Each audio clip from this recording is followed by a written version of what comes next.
for joy. Thankful for peace.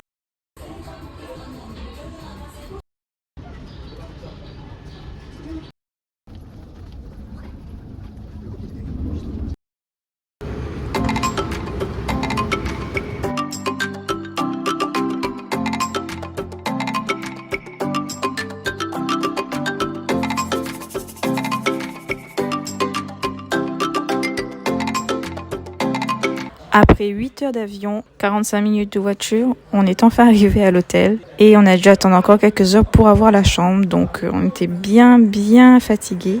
Au final, on s'est reposé peut-être 1 ou 2 heures et on s'est dit, puisqu'on est là, autant commencer tout de suite les visites et faire quelque chose, histoire de rester éveillé jusqu'à ce soir, pour pouvoir bien dormir ce soir. Donc direction le marché de Chatouchac et très célèbre food court qui nous a littéralement rendu fous. Je vous laisse avec les images.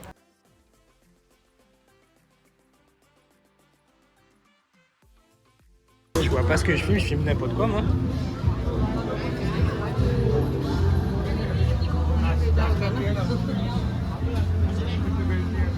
Je peux pas, c'est par rapport à la qualité.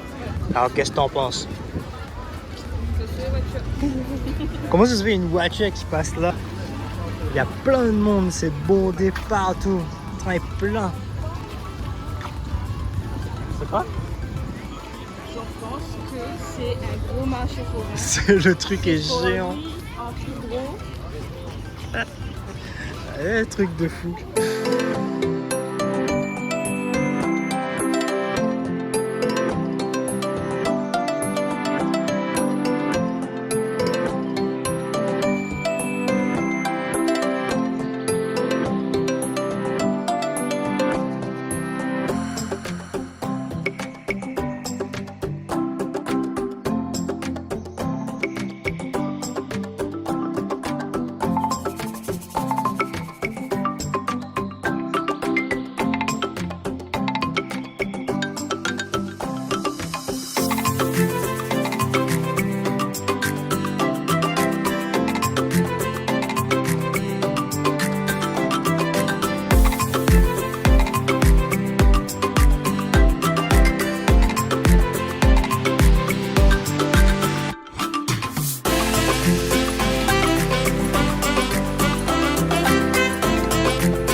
C'est nul, c'était un flop. Ah bah. 1 minute.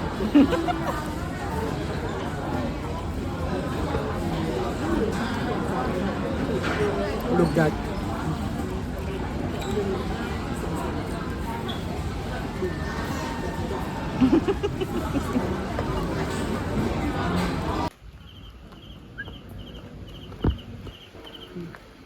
Salut les amis. Il est 3h du matin, on a quitté l'hôtel pour aller à l'aéroport, enfin à pied. C'est pas si loin que ça, c'est à 10 minutes.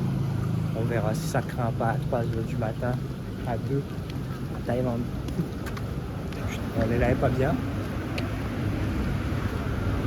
Malade, petit problème de mal de tête. On va bien. Là, je sais pas c'est quoi, on dirait c'est un truc pour laver les linges, parce qu'il y a un tas de trucs comme ça avec du savon. Je sais pas, ça.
Donc je vous fais un petit room tour vite fait parce qu'on m'attend pour manger. Voilà la baignoire. Donc je pense que les toilettes sont avec. Le grand miroir, voilà. Quand vous arrivez ici, du coup, il y a deux. Alors on en a marre parce qu'en ce moment, ça fait la deuxième nuit où on dort séparément. Là on en avait marre. Du coup, ils nous ont donné 2 lits doubles cette fois-ci. On choisit. Là, le petit coin bureau. Et du coup, le petit balcon.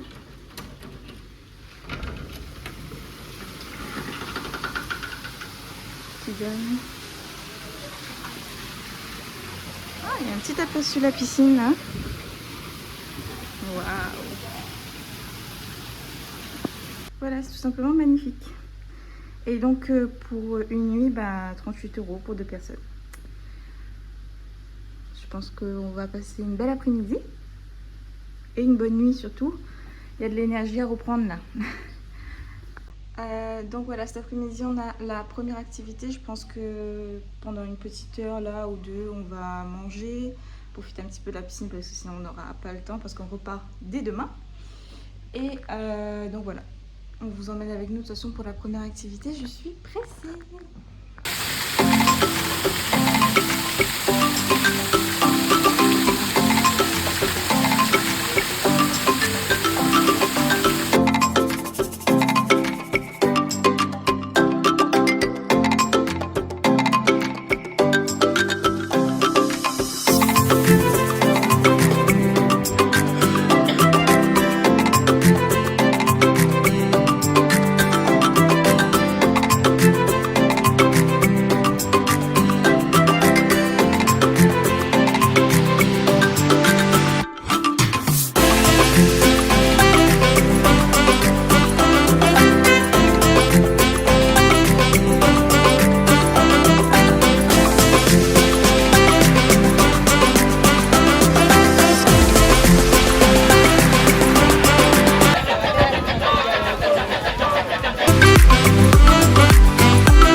J'arrive enfin à prendre la caméra pour vous raconter un peu tout ce qui s'est passé parce qu'en fait on a plein de bouts d'images mais on n'a pas eu le temps du tout de faire de facecam pour vous raconter un peu. Donc on est bien arrivé à Bali et on est déjà arrivé sur Nusa Penida en fait. Il y a tellement de choses à vous raconter, je ne sais pas par où commencer. Le voyage s'est bien passé et au final tout ce dont on avait un peu peur, visa, la douane, etc. s'est passé super vite. On est arrivé sur Bali, on a pris la direction du premier hôtel. Vraiment top le premier hôtel pour 38 €, 37 € la nuit. C'était magnifique, la piscine était trop bien.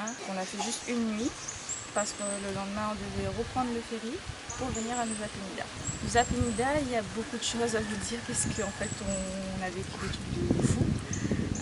On est arrivé à l'hôtel Bila Penida et en fait il est bien placé parce qu'on peut visiter un peu toute l'île en taxi. Du coup vous pouvez prendre des scooters mais pour les plus courageux, hein, vraiment les plus téméraires parce que la route est ultra cassée de tous les côtés. Donc il faut être un minimum habitué aux scooters. Pour vous raconter un petit peu ce qu'on a fait sur Nusa Penida, la première journée qu'on est arrivé, on a récupéré l'hôtel et en fait on a pris un day trip avec l'hôtel et en fait il vous appelle à taxi et il vous emmène visiter soit le côté ouest de l'île, soit le côté est de l'île et on a choisi le côté ouest. Vous devez absolument aller voir le fameux point de vue de Kinikin Beach et franchement ça vaut le détour, c'est incroyable, vous prenez une claque direct d'entrée. Bali, Tikok. Là, on va voir Kinikin Beach. Apparemment c'est très prisé, beaucoup de monde. On est arrivé à un bon l'heure parce qu'il n'y a personne. Enfin, il n'y a personne. Façon de parler.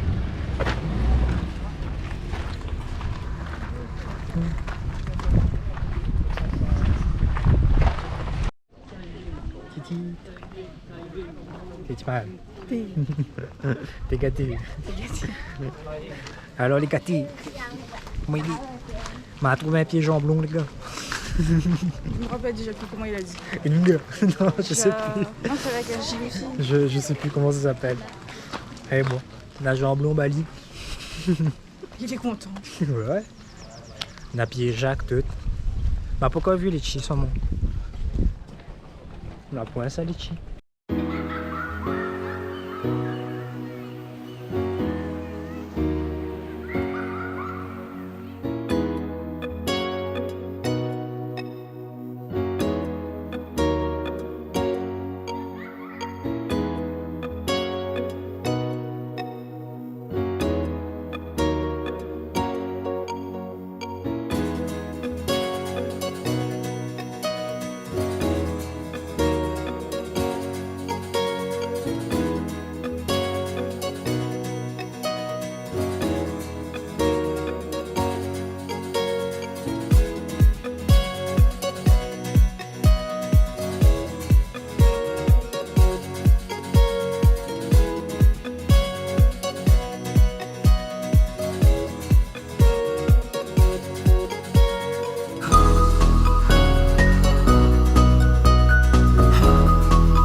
Je suis en train de voir un trail. Je suis en train de voir un trail. Ma fat trail. Bali trail les gars.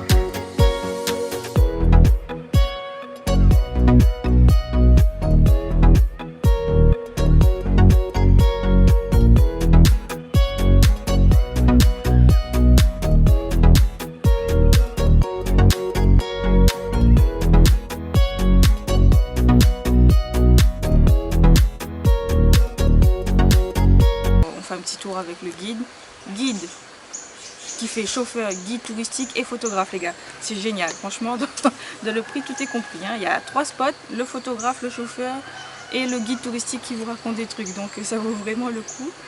Et donc voilà, on a fini la petite journée comme ça, c'était vraiment trop bien. Étant donné qu'on n'a pas osé prendre de scooter, pour tout ce qui dit repas et petit déjeuner on a pris à l'hôtel. C'était pas très cher et puis c'était bon, donc il n'y avait pas de problème là-dessus. Et ensuite, du coup on arrive à la journée de hier. On avait prévu de faire du snorkeling, chose que je n'ai jamais fait. Oui, même sur ma propre île. Je ne sais pas utiliser un tuba, je ne sais pas utiliser de masque ni de palme. Donc je me dis dit ça va aller, on va tenter l'expérience. Et en fait c'était principalement pour aller voir les Raimanta, qui est littéralement mon rêve depuis des années et des années. Et donc je croisais tous les doigts possibles pour en voir. Et donc cette sortie là comprenait 3 spots, dont un qui est connu pour recevoir les passages de Raimanta. Donc on prend le bateau le matin, direction Manta Bay. Et on arrive, déjà tout le long du trajet on voit que la mer est très agitée. J'ai jamais eu autant peur, franchement les vagues étaient énormes.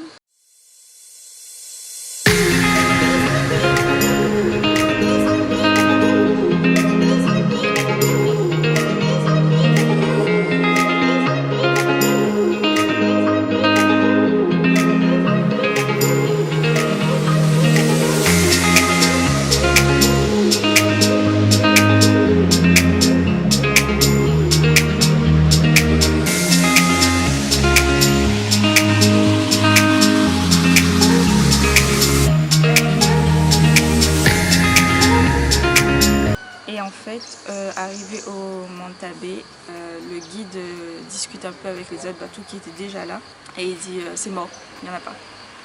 Donc tout le monde est resté un peu comme ça en mode ok super, on a payé 40 € par personne pour rien.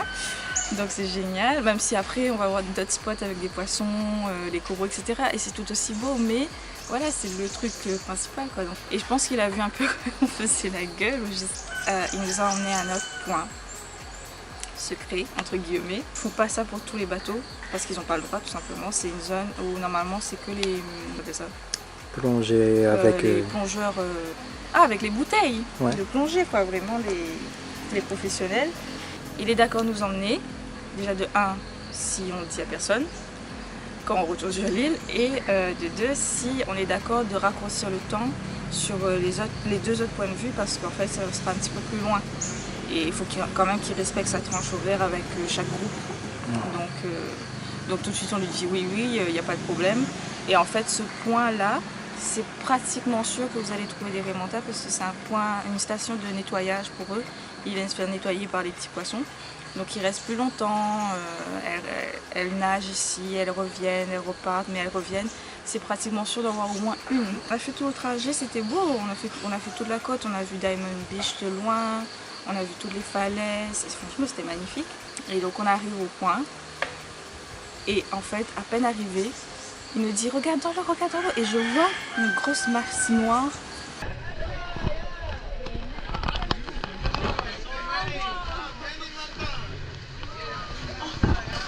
Je vous jure les amis, j'ai même plus réfléchi à si je savais nager, si je savais respirer, si je savais utiliser des palmes, un masque. Je sais pas utiliser tout ça. Ça se trouve j'aurais pu mourir là, mais je m'en fous. J'ai enfilé le truc. Dani a même pas eu le temps de comprendre que j'étais partie.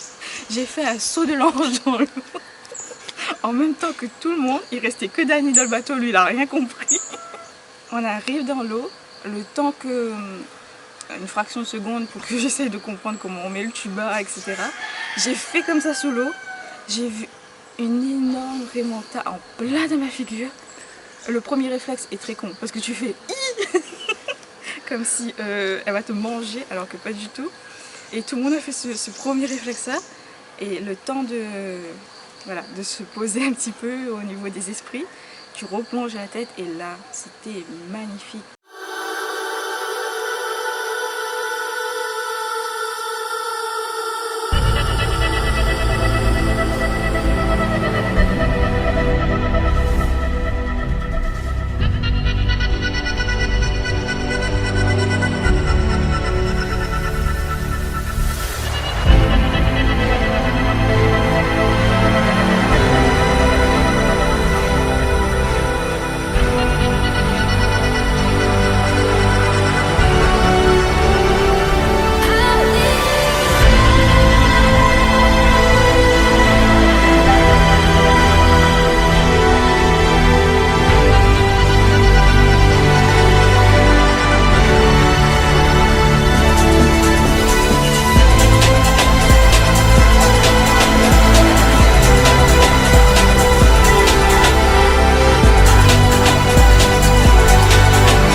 Nous en tout cas on a compté au moins 5 autour de nous.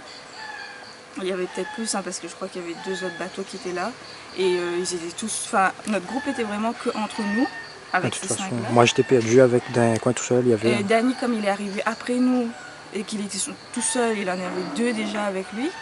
Et les 2 autres groupes, comme ils étaient de leur côté, je suppose que eux aussi ils en avaient parce qu'ils venaient pas du tout à côté de nous. C'était vraiment chaque groupe dans son coin et c'était super comme ça en fait.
Nous avons fini cette magnifique journée sur une petite sortie en kayak avant le retour à l'hôtel.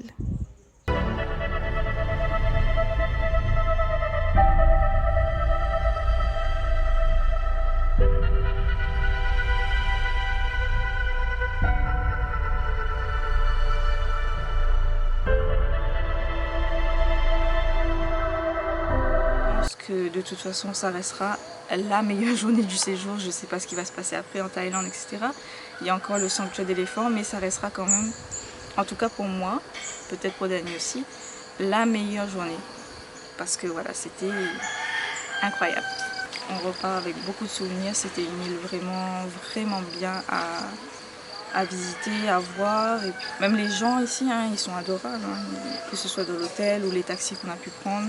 Il n'y a rien à dire pour l'instant, on se sent bien ici. Même à Bali, je me sentais bien. Ce midi, on reprend le ferry, direction donc Sanur à Bali. Et on sera parti pour au moins 1h30 de route pour rejoindre Ubud. Et à tout de suite, ou à tout à l'heure à Ubud. Let's go!